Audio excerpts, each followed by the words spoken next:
y'all, welcome to a new video. I can't believe I'm finally doing this. This has been a long time coming. I believe I've been trying to film this video since February. I've been trying to do a 24-hour readathon since February, and I finally decided, you know what, July is my month. I'm going to make shit happen in July, and by golly gee, I sure hope I did. Okay, I hope that this is going to be successful.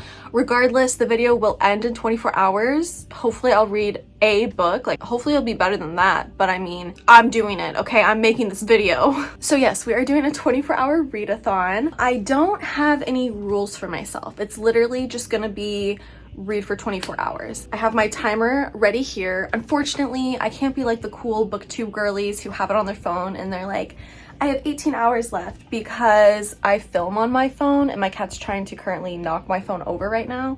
Pancake, stop it. Stop it. So I'm gonna have to be stinky and lame and use my laptop, but it's okay. So once I press play on this, in 24 hours, once it's over, the video will end, okay? I'm not doing like the start and stop one. Maybe I'll do that when I feel a little more comfortable with 24-hour readathons, but for now, I'm just doing, you know, in 24 hours, this video will end.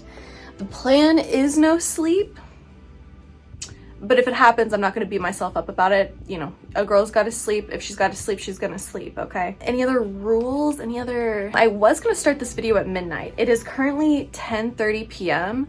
I tried to sleep for 4 hours. I went to sleep like sometime around 7, and I was like, I'll wake up at like 11:30. But then I woke up at 9, and I was just like tossing and turning and like walking around and like just kind of wasting time. And I was like, screw it, I'm just going to start the video now. So I went to 7-Eleven to get drinks and snacks, and I'm so excited to drink this. I haven't had an iced coffee in years, and just a girl and her iced coffee ready to do a 24-hour readathon. Am I right? So yeah, so I got drinks and snacks. I am prepared for the next 24 hours. Let's go over the TBR. Okay, so I have a 24-hour readathon July collection created, and honestly, I just added all of my books in my Kindle that have been downloaded here for months that I haven't gotten to, and I'm just like, I didn't download any new books. I didn't download any like really anticipated books or books that just came out or anything. My goal is to clean up my Kindle as much as possible, because I have so much on here that has just accumulated throughout the months, and I really took July to like clean that up. Okay, that's the point of July, is to clean up everything, get my shit together, and so far I've done really good with it. I have 11 books in here, including the Last Hours series by Cassandra Clare, so that's 3 really big books. I mean, I don't know how big they are, but knowing her, they're probably like at least 500 pages. So if I could maybe like get into one of them, that would be cool, so that because that's the only series from Cassandra Clare that I'm missing, is the Last Hour series. I've been reading her since I was 12, 13 years old. The Infernal Devices series goes so hard still, and I reread all of them, the Mortal Instruments, Infernal Devices, and then whatever the newer one was, the one that was like the Queen of Air and Darkness, like that series, I don't know the name of it. I read that one too. So the Last Hours is the only one left I have by her. If I could read those, that'd be great, but I'm not starting with it because I don't want to start with a 500-page book and like start with 3 500-page books. Watch me end up actually accidentally doing that anyway with the other books that I have on here. I have the Black Witch series, which is like a Kindle Unlimited series. I've been like, that's been on here since I got the Kindle basically in December. I also have The Kiss of Deception, which has been intriguing me. I honestly might start with that. I'm either probably gonna start with the Black Witch or The Kiss of Deception, because they've just been on my Kindle for like, what is it, 8 months now at this point? 7 months? I don't know, something like that. And they seem cool. They seem like good fantasy, like romantasy books. I also have Exciting Times, which is a really short book. It's like a Normal People, Sally Rooney adjacent kind of book. So, you know, it'll be like a palate cleanser if I need it. I also have The House of Spirits, which is by this Chilean author, Isabel Allende. I've been dying to read this book for a long time. It'd be cool if I could actually get into it and find out what the heck it's about. I have The Stolen Heir by Holly Black. I loved her Cruel Prince series. I really did. I'm not excited to read the Stolen Heir series. Is that what it's called, the Stolen Heir series? I don't know. I think there's like 2 books in it. I could be wrong about that. I'm not excited to read it because it's from the little brother's perspective who is in The Cruel Prince. but I don't know, maybe it'll surprise me. Hopefully it will. Educated, I'm doing it because I'm sick and tired of talking about Educated in every YouTube video that I make about the books that I want to read. I'm tired of talking about it, saying I want to read this, and then never actually reading it. So I'm definitely reading that in the next 24 hours.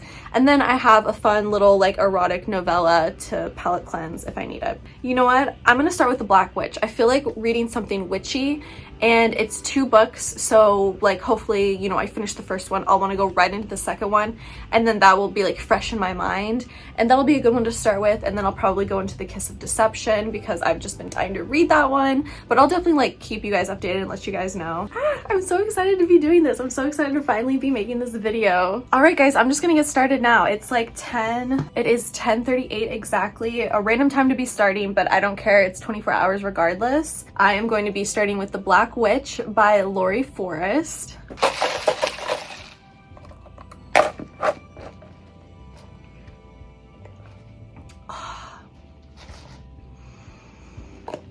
That just made me so happy taking a drink of that. All right guys, without further ado, we are starting this challenge. Pancake, are you ready? Are you ready to start this challenge? Okay, let's go.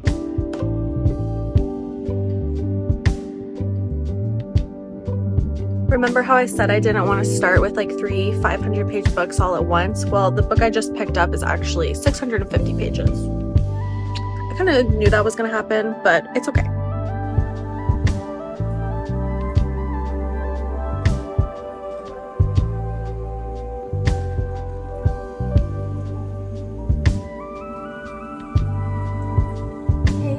Just thought that I would give a little update. We are almost 4 hours down, 20 left to go.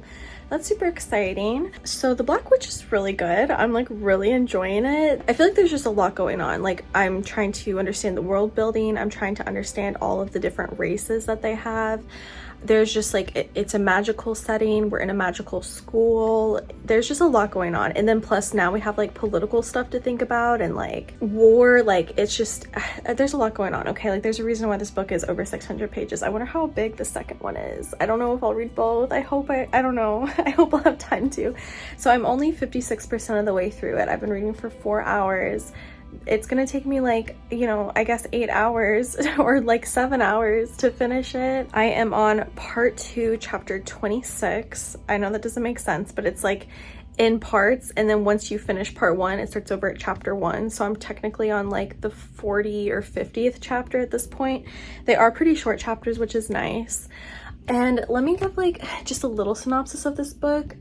So we have Ella Wren, and she has left her uncle's care to go to the school, the magic university that her brothers also go to.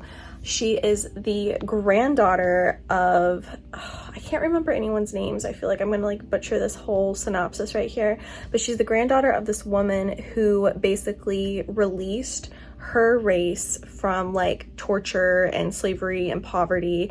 Like they were like really in the trenches, and she was the Black Witch. She was like, you know, the most powerful. There was like a prophecy made about her. They have like religious texts which are like pretty identical to the Bible, just like put into their own like magical terms with like different names and stuff like that. And it had been prophesied that a Black Witch would come and like save them from the torment that her people were, you know, under.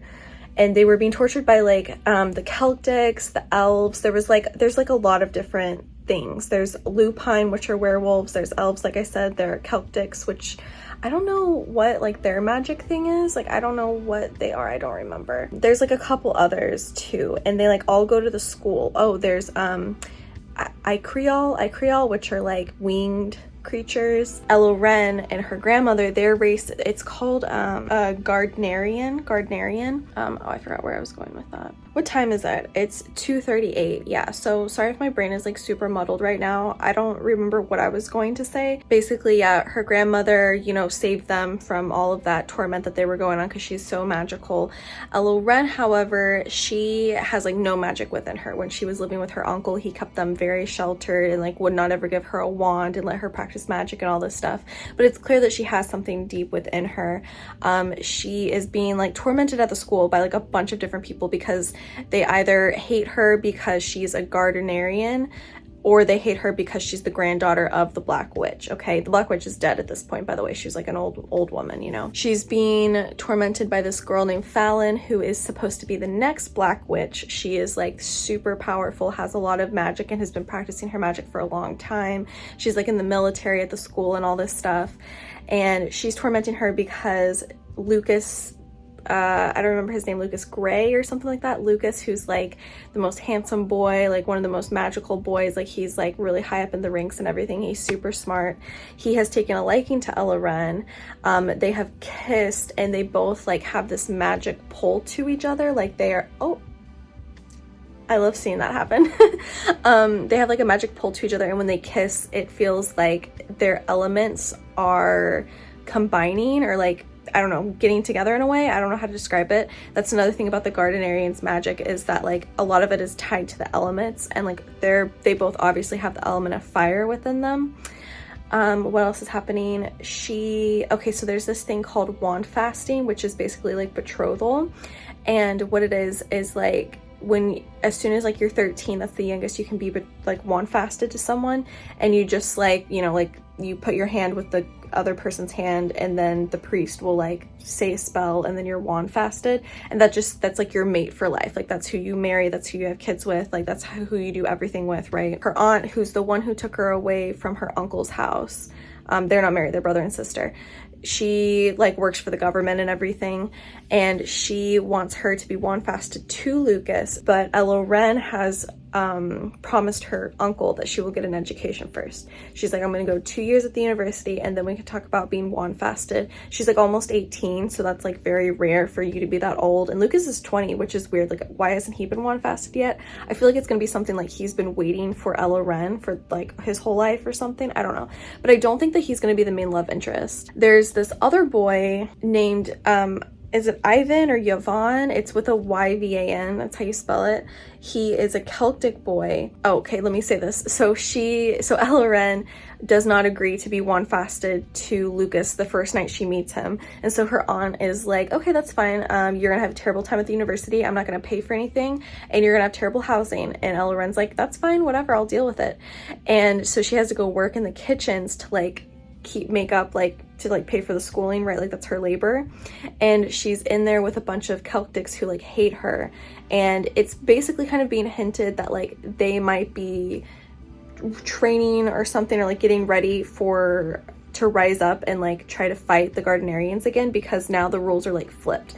Like when the Celtics were in power, they were, you know, tormenting them and like treating them like garbage, and now the Gardenarians are treating the Celtics like garbage, as well as other like races within the whole book and everything, right? It's really interesting.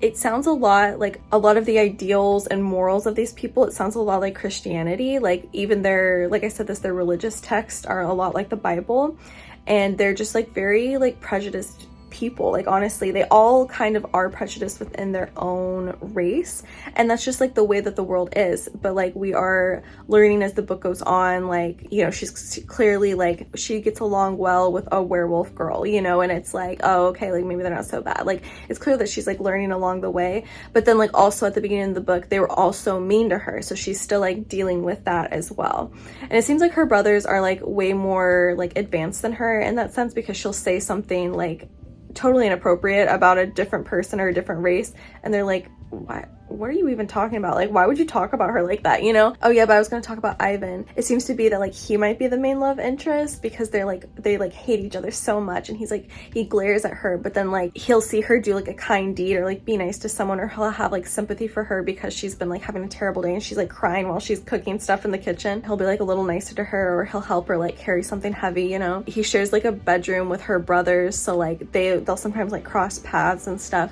It's pretty interesting. I'm definitely enjoying it, and I kind of want to stop talking and get back to it. She won't leave me alone. She literally won't leave me alone.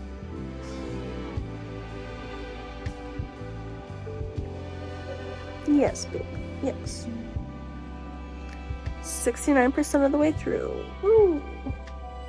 That's 338.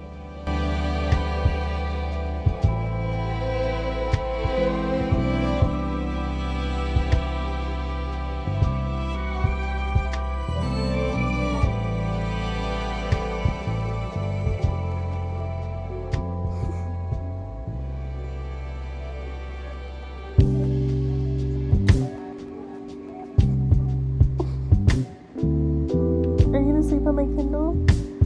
Yeah, are you trying to sleep on my Kindle?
Oh my god, I didn't expect to finish the book right now. I'm actually so shocked. They got me, just like when I read Shadow and Bone. The sun hasn't even completely risen yet. It's got another 11 minutes. I obviously am filming this to get the sunrise, and it's not even done yet, and I just finished the book.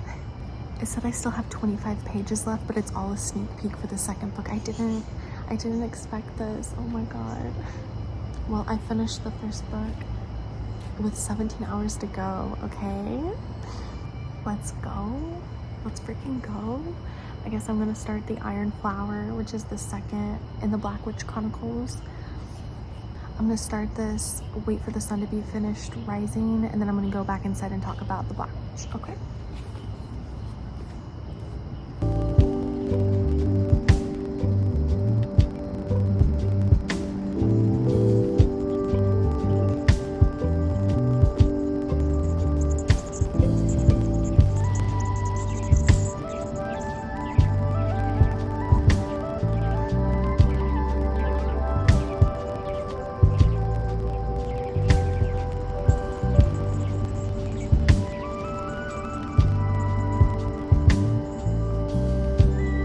Okay guys, it's 5:50 a.m.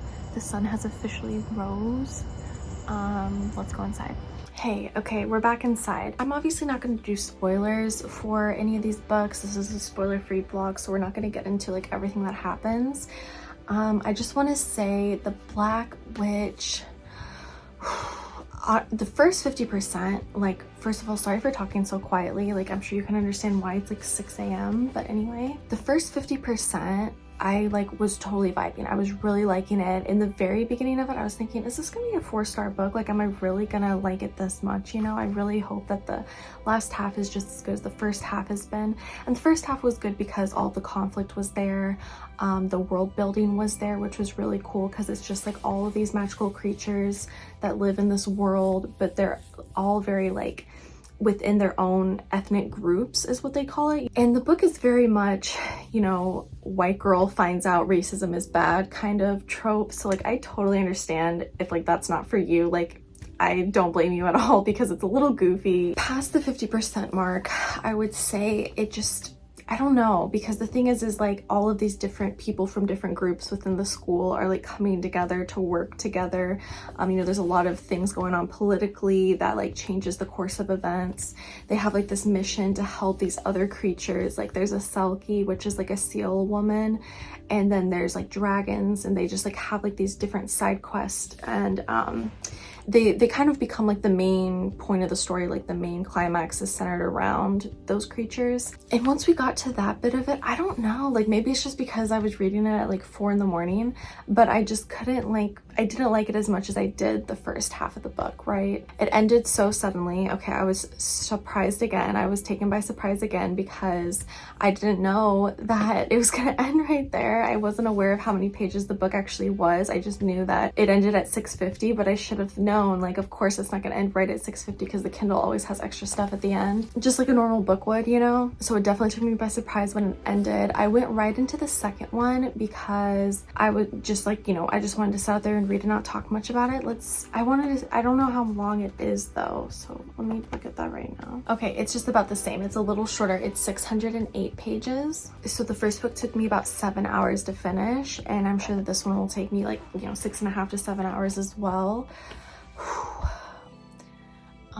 Do I want to keep reading this? I think I'm just gonna read it until I get sick of it. If I start getting sick of it, then I'll put it down and pick up another book. I'll definitely let you guys know if that happens, but I'm gonna get into it, maybe like make some good progress in it so I could finish it up at the end of this challenge if I don't want to read it all in one setting right now. How am I doing? I'm kind of hungry. I feel a little self-conscious about making food right now because I don't want to wake anybody up. It's like 6 in the morning and I really want pizza rolls, which is what I bought for today. But I didn't even really have dinner, so it's been a long time since I've eaten today.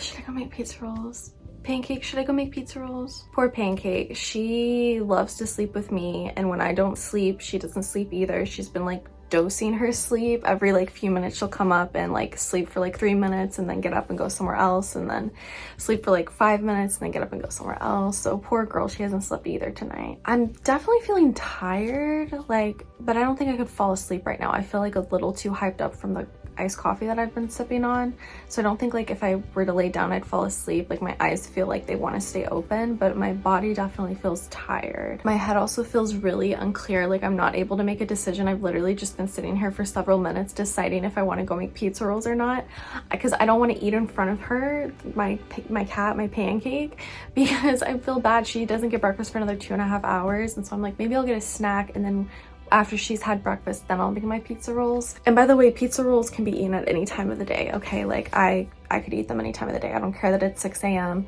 All I know is that I'm hungry and I can't make any decisions. Like no cognitive thinking is happening up here. I just want to devour words and read and get through this challenge. Okay, I'm gonna stop filming. I'll show you guys what I do if I do anything. Yes, I decided to make pizza rolls. I just wanted to say something real fast because I didn't mention this in my little, like the last video that the last clip that I just made. Something else that's starting to bother me about the book, and the reason why I ended up giving it 3 stars, which is what I just rated it, is because it's getting like really juvenile. Like I'm not enjoying, like I get that these are like teenagers, like she's like 17, almost 18, but for some reason at the 50% mark, suddenly the writing got like so much more juvenile, and as I'm reading the second book right now, it's still feeling like that. Like I don't have any concrete examples, but that's just like another thing that's like kind of bothering me about the book, and I can see myself stop reading this and pick it up later on in the video, and I might read something else because it's just like already doing that to me, and I don't know if I want to sit through it. Okay, wait, no, because I just talked about how the writing has been juvenile, and I was like, but I get it because like these are teenagers, but no, it's the juvenileness that I'm seeing is between the adults, and that's what's bothering me. I totally like misinterpreted that. So her aunt has been like basically threatening her to like make sure that she won fasts with this guy Lucas because they want to keep like their bloodline pure and everything, and they don't want her to won fast or mate or get with someone who's not part of their quote-unquote ethnic group, right? And so she's been like sending her these letters, and when she was having such a hard time at the school at the beginning, she was like, well, you know, maybe if you just decide to won fast with Lucas, then, you know, I can get you a better room, or I can get you better classes, or I can make sure that this person stops bothering you and all this stuff.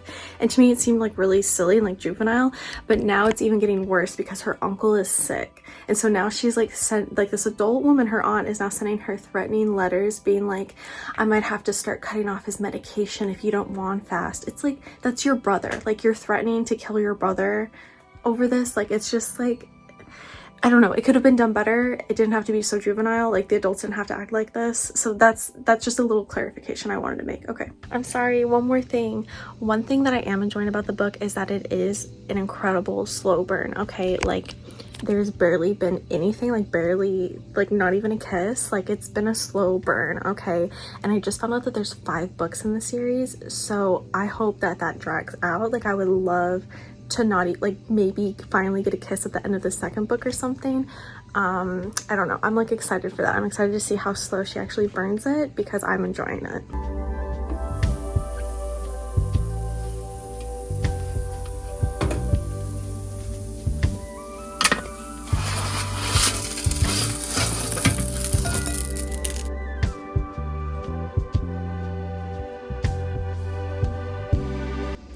Okay, so I am feeling just a little bit bored with the iron flour. It's definitely like, it's fine, but I just want to pick up something else. So I'm going to put it on the back burner for now. I'm like 12% of the way through it. And I'm going to pick up Educated by Tara Westover. I'm scared that this will be like, because it's like a nonfiction, it's like a memoir. And I'm afraid that it's going to be like too much. Like, I don't know what's going to happen in it, but if it starts getting like too dark or like too serious, I don't know. I might have to put it down and pick up something more light and fun to like keep my interest going and keep myself strong through this challenge. So I'm gonna pick it up now, and if I put it down and pick up something else, I'll let you know. Good morning. Hey. Okay, it's 12:25 p.m. Sometime, okay, I think it was like 9 o'clock, I went to bed because I was sitting on the couch. I started falling asleep on the floor in here. And I went to the couch. I was like, okay, I need to sit up. And I was sick and tired of sitting in this chair. So I went to the couch and I started falling asleep sitting up on the couch. So I was like, okay, I'm going to go lay down in bed. I'm going to put my Kindle and my little like hook, my little hand, the little thing that holds the Kindle next to my bed so I can read in bed. And I was like, I'll just read until I fall asleep. And if I sleep for a couple hours, it'll probably be good for me, right? I only slept for like an hour and a half. It was like the most fitful sleep I've ever had in my life. I had the two craziest dreams, okay? One of them was a dream within a dream. And when I woke up from that dream, I was like, oh, thank God that was just a dream. And then like more chaos ensued. I've been awake for like an hour and a half almost. And we still have 10 hours to go. I feel good. I feel refreshed. I'm getting some Gongcha coffee and Earl Grey like mixed tea here in a minute with some boba pearls and coconut jelly. Okay. I am currently reading Educated by Tara Westover. I stopped reading The Iron Flower. I was like 12% through it. I stopped reading it and now I'm 46% through Educated. I have just under 3 hours to go, so you know, I'll finish that one and then I'm sure I'll pick up Iron Flower unless I want to pick up like a short book like the novella Claimed by Cupid just to like get the dopamine rush of like finishing another book, you know. I might just do that. But yeah, I feel good. I definitely feel tired. I feel like I need a shower. I definitely want to like wash my face and like, I don't know, take on the new day. It's like super sunny outside, so maybe I'll even like lay out and read a little bit until my time is done. Educated is I don't know how to talk about it. I feel a little uncomfortable talking about it, honestly, because it okay, it's about this girl whose parents, her dad specifically, are like Mormon LDS doomsday preparers. Like they really like go all out. They have 7 kids and they don't allow their kids to go to school. Like they don't allow them to get an education because they believe that the government is like this big conspiracy, which it probably is, but they believe that it's just like not right for their kids to go to school, that they would teach them better at home, but they don't actually teach them anything. They just like make them work around the house. A lot of the kids are like kind of messed up. The dad is really messed up. The dad is just like, I think honestly, she's hinted that he's bipolar, so sometimes he gets into these manic episodes that just like really damage the family. Like sometimes they'll go down to Utah. They live in Idaho, and sometimes they'll go down to Utah to visit his mom, I believe, or her mom. I can't remember which grandma it is. And then it'll be like 10 p.m. and he's like, all right guys, let's go, like time to go back home. And it's like a stormy night and it's like snowing like crazy. Like the winter storms in that area like don't mess around. So, and then the grandma's like, you guys are gonna get yourself killed. And he has a car that he's taken all the seats and seat belts out of. It's literally just the 2 front seats and then there's a mattress in the back. It's like, what the heck? He made his wife become a midwife. He was like, it's God's calling for you to become a midwife. And she hates it. She like gets better at it, of course, but like while she's learning it, she hates it because it's like, if you are an unlicensed midwife assisting with childbirth and the woman dies or the baby dies, like you could be charged with involuntary manslaughter. So she's just like very scared, and the dad just like totally, I don't know, he like controls the whole family and he's very, very toxic and I can't stand him. He's clearly just heavily unmedicated and he has this whole doomsday approach to life, so that's just like not doing him any favors. I'm at part 2, so I'm 46% of the way through it, and she just got accepted into college. She like had no education. She taught herself how to take the ACT. One of her brothers left home and he like encouraged her to go to school and everything. So she got into BYU and she's gonna go to school there. I'm like excited to see how that goes. I don't know how the rest of the book is gonna shape up. I'm like, I wonder like, is she gonna leave the church and like realize things about the church as it goes on? Is she gonna like become a better like church member? Because it's just like different. Like there's like an LDS church member who just like goes to church and follows the rules, and then there's like the fundamentalist Mormons who are kind of crazy town. So I wonder, and that's like clearly what her family is right now. So I wonder if she's gonna like just go to like normal Mormonism, or if she's just gonna leave the church completely. Like I don't know how it's gonna happen. I'm like excited to find out. There are some things sometimes I really don't like the writing. Like sometimes it's really irking me. I feel like she's not giving enough explanation, but also she's like recalling her childhood that was really traumatic. So I'm trying to like give her a grain of salt. Like for instance, one of the times they're driving at night because the dad is having an episode and everything, they crash, and like the mother is like, she kind of like goes through the windshield. She's like very hurt. And or is that the one? I can't remember. There's like 2 crashes. I don't remember which one it is, but there like multiple of the kids get hurt as well. So maybe it's the one when the mother gets hurt, maybe it's the one when the kids get hurt, but the police show up. Here's another thing. They don't believe in hospitals. They don't believe in doctors. He made his wife become like an apothecary, basically. Like she only deals with God's natural herbs, and that's like the only medicine they can have. And the cops show up. They're like, you guys should go to the hospital and stuff. And it's like, they're asking him why there's no seats and why there's no seatbelt in the car, and then like nothing happens. And like I don't know, maybe I'm just putting too much faith in the police system at this point or something, but I like expected some follow-up to be there, because like he crashed the car, his family members are in danger, in peril, some of them are really hurt because there's no seats or seatbelts in the car. He's got a car full of 7 kids. Like it's very weird and suspicious, right? And like nothing happens. Like the police don't care. They don't like follow up with that. So like to me, I was like, oh, she's like leaving out information, or like something's not adding up, but maybe it's just like literally nothing happened out of it. So I'm trying to like take those moments with a grain of salt. It's getting like sad, definitely, because like her brothers, like one of her brothers is like very physically abusive towards her. He just like, I mean, hurts her like every single day, and she keeps like gaslighting herself in her journals that like he got worse after he got hurt. Oh, that's another thing. Their dad owns like this, gosh, I don't even know. He owns like a junkyard basically, and him and the kids work in the junkyard, like demolishing things, right? Like getting rid of stuff. And I'm not understanding the talk of the junkyard at all. Like that she's talking about all these huge pieces of equipment and how dangerous they are, and it's like not clicking in my head. I can't imagine them at all. So when they're made to do these dangerous things, it's just like going over my head, and then suddenly like someone's lost a leg, or someone has like a hole in the forehead, you know, like the kids are getting like really, really fucked up because of their dad's negligence. And it's like just pissing me off. Like it's really making me mad, and I hope that the book doesn't get worse in that sense. Like I would love her to find some reprieve, and like I don't know, but also I feel like that's not going to happen because she has no real life world experiences, so she's going to learn them all now instead of like learning. Oh god, it's just gonna, I fear for this girl. I fear for her story. I have 10 hours left. I'm gonna get back to reading.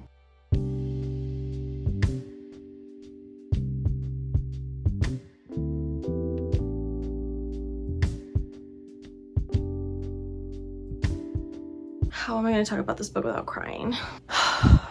Okay, I finished Educated by Tara Westover. I feel like the first 50%, it was like maybe a little hard for me to get into. Like maybe that's the effect of the challenge, I'm not for sure.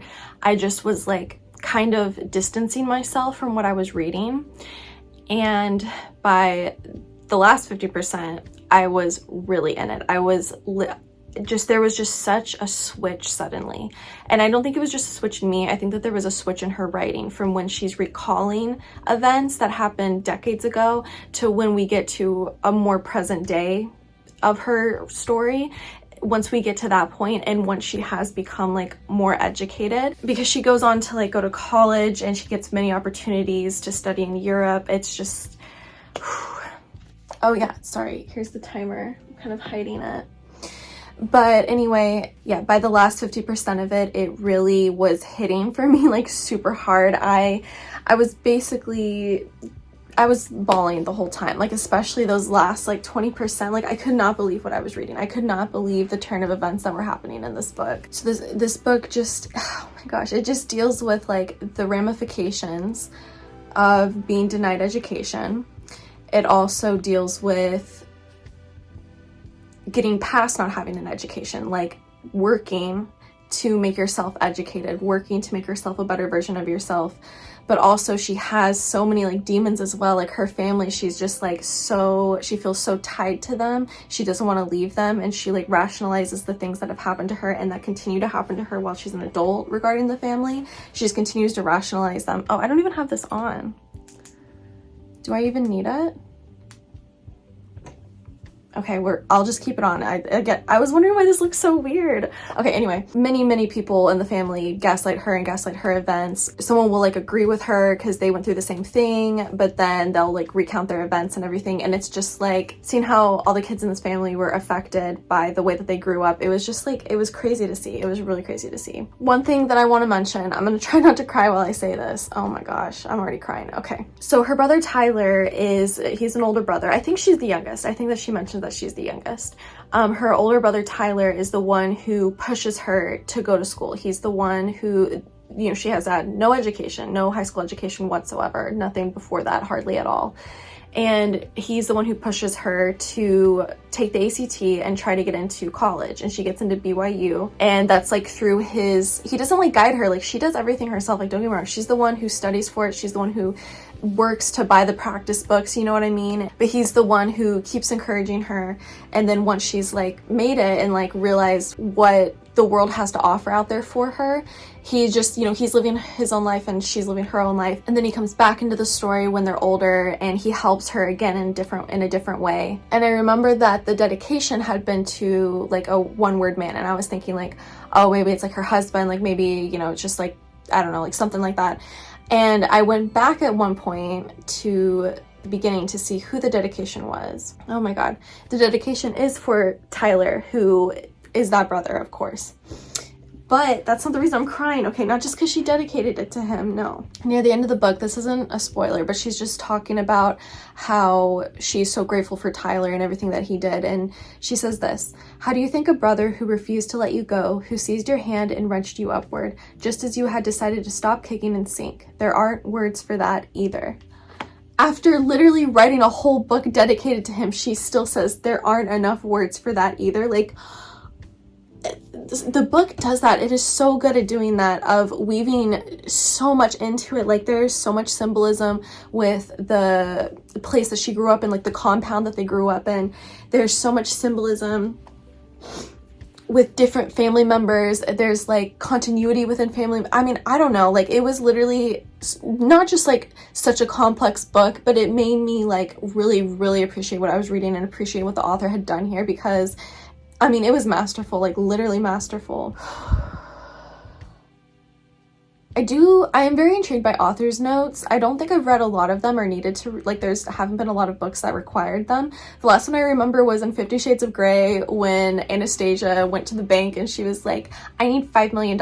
And they gave it to her. And the author's note, she's like, I'm aware that you cannot just walk into a bank and ask for $5 million. And then she's like, here's the conversation you didn't hear. And it was just like a conversation of Christian Grey talking to the bank manager and being like, did my wife ask for this? Yes. Okay, give it to her. Yes, sir.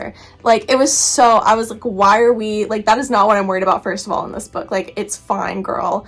But this author's note is actually really interesting. It says, this story is not about Mormonism, neither is it about any form of religious belief. In it are many types of people, some believers, some not, some kind, some not. The author disputes any correlation, positive or negative, between the two. And then it says, the following names listed in alphabetical order are pseudonyms. She names 16 people in the story who she used a pseudonym for, including the family member who really, I don't know, honestly, a lot of family members, about half the family members I'd say are the pseudonyms. Like, she used pseudonyms for the family members because that's just like how the cookie crumbled. Oh my gosh, though, like 5 stars, by the way. I haven't written my Goodreads review yet. I'm going to do that after this video, and then I'm gonna, you know, update it on Storygraph as well. This is like probably one of the best books I've ever read. It's okay, I'm gonna stop talking about it because I don't think I get any more sentences out without crying, and I'm not crying anymore in this video. Okay, we have under 6 minutes left. I have been yapping for 10. I haven't read the acknowledgements yet. I kind of just, after I read the author's note, I was like, I gotta go. I gotta talk about this.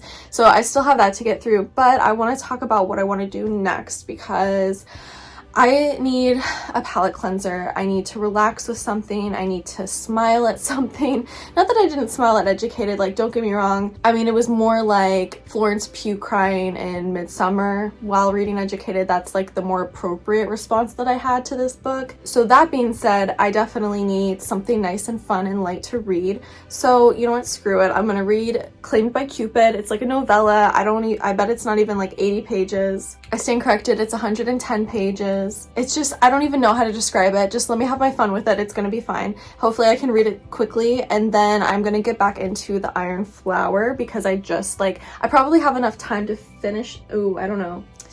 How much time do I have left in it? It says I have 7 hours and 36 minutes. I was reading it kind of slow because I was reading at like 7, 8 in the morning after having stayed up all night. So I was like, getting through it really slowly. But maybe if I know that, you know, I'm under a time crunch, I'm like, okay, let me see if I could like, not speed read, but just like really take in what I'm reading and not be distracted by my own thoughts and everything, then maybe I could finish it in the time and Claimed by Cupid. Okay, I'm gonna shut up and get to reading. I'll talk to you guys in a minute. Bye. Hey, I just finished Claimed by Cupid. We have 5 hours to go, so that took me, I don't know, like an hour 15 in between like heating up my lunch and stuff. What to say about this book? I don't know. Okay, I read the first one a while back, and it's basically just like this girl broke up with her ex, or he was like, you know, doing her wrong, and then she gets with this new guy, and he's like older, and they just like find out that they're really compatible.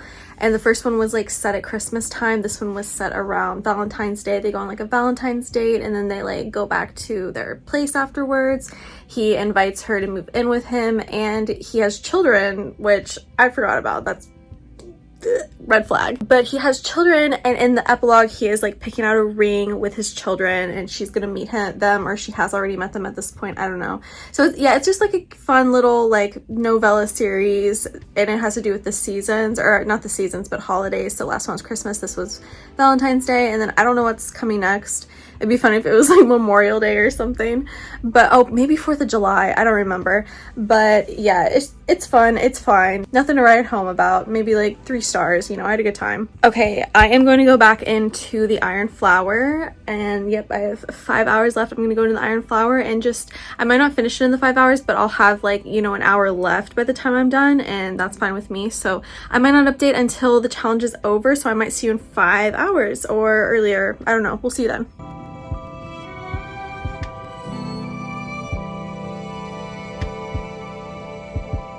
Y'all, I have not felt sleepy until now. I was a little sleepy, what did I say, at like 8 a.m., 9 a.m., and it's 7:30 p.m. right now, and I've fallen asleep 3 times on the same page. I mean, like, I'm laying down, so like, it's half my fault, but I'm like actually finally feeling tired. I've got like 3 hours to go.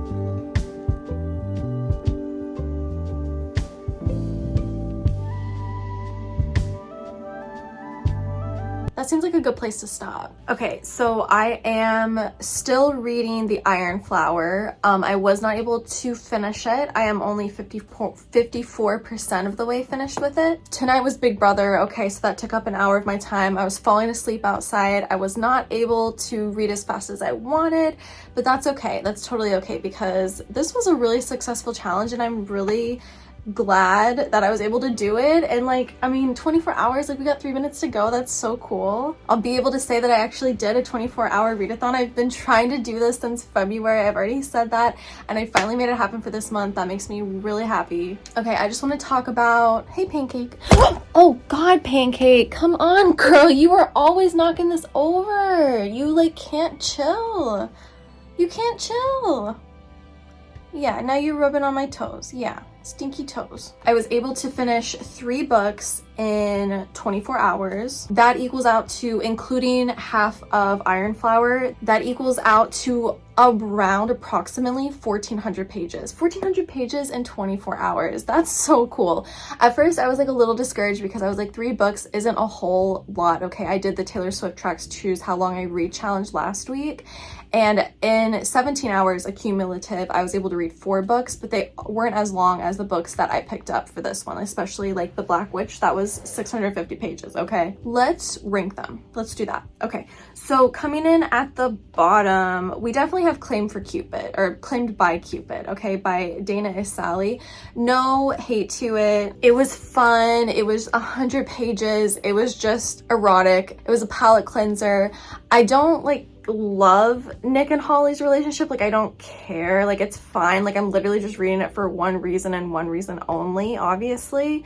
I feel like it is a little annoying because this author has like stretched this series into like 5 little novellas, and it would have been better if it was just like a book that had like 500 pages and it's like their story, because like every book, every novella that comes out, their story progresses a little more. Like, I'm sure by the end they'll be married or maybe have a kid or something. I don't know. I'm not looking forward to that. I think that the first book was really good. This one was fun. You know, they get into some shenanigans and that's nice.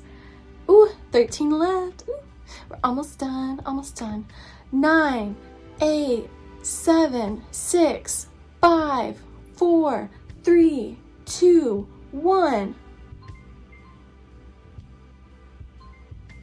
There it is, folks. We did it. Okay, back to the ranking. So Claimed by Cupid at the bottom. Right now, the Iron Flower, I know I'm only 54% of the way through it, but Iron Flower is going to be above that, okay, in 3rd place. It's not that I'm hating it. It's just that I like The Black Witch so much more. In 2nd place, we have The Black Witch. The first 50% of it is just like my favorite story, where like someone is magical, but they don't know that they're magical and they have to go to a school to like unlock their magical abilities. Or like in her case, she doesn't really unlock them, but she just gets to learn about so many other groups of people, so many other magical creatures. And that was just so cool. That just like really speaks to me. I love that about fantasy books. I felt like the world building was really good. I really like the world building in The Black Witch. I think that the author Laurie Forrest does a really good job of it. Like, I was entertained. I did not miss anything. Like, I feel like sometimes when we world build, it goes over my head a little bit, or maybe I just catch myself not paying as close attention as I should. And with Laurie Forrest's voice in this, I think she does a really good job describing the politicalness of it, the fantastical element of it, the different characters, who hates who and why those people hate who. And then past the 50% mark, then we get into like the meat and potatoes of the story, which is, you know, I'm sure they're gonna like overrule the government, like something's gonna happen, I don't know. Because the series is like 5 books, and I'm sure that they're all like 600-700 pages. I'd be really interested to see how it goes. Another thing, okay, this is killing me, and in a good way, because I'm halfway through the Iron Flower and we still have not gotten a kiss. Like, her and the person that she is having this longing relationship with, okay, this I can't be with you but I want to relationship, they haven't kissed yet. However, we got the one bed trope. We got the one bed trope, ladies and gentlemen. We won. I'm so happy about that. Like, that is a trope that will never get old to me. I don't care if it's in every book. I don't care if I read it every time. I don't care if it's cut and paste from the last book I just read. The one bed trope will always speak to me. And then in 1st place, best book of the night, best book of the day, of the past 24 hours, Educated by Tara Westover. I fear I will never get this book out of my head. I want to reread it. I'm scared to reread it. Like, I don't know if I could actually rehash that like this soon, but it's a book I want to buy. I want to support her. I want to support her book sales. I think that her story is really powerful. It really spoke to me.